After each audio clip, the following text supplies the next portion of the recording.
Shri Swami Samarth यूट्यूबकर family, नवीन वर्षाच्या सर्वांना गोड शुभेच्छा। तर इथे ना सुक्या खोबऱ्याची वडी बनवायला घेतली मी।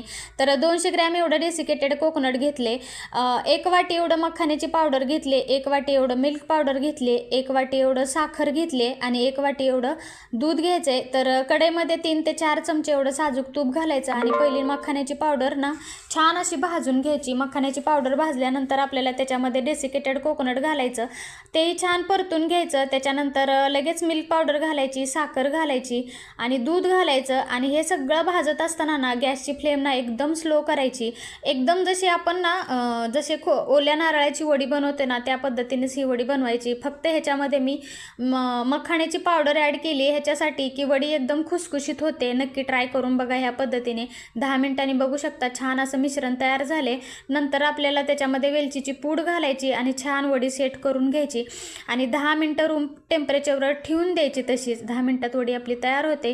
रेसिपी आवडली तर लाईक करा, चॅनलला जर अजून सबस्क्राईब केलं नसेल तर चॅनलला सबस्क्राईबही करा। भेटत जाऊ अशा छान छान सोप्या रेसिपीमध्ये। तोपर्यंत धन्यवाद, बाय बाय।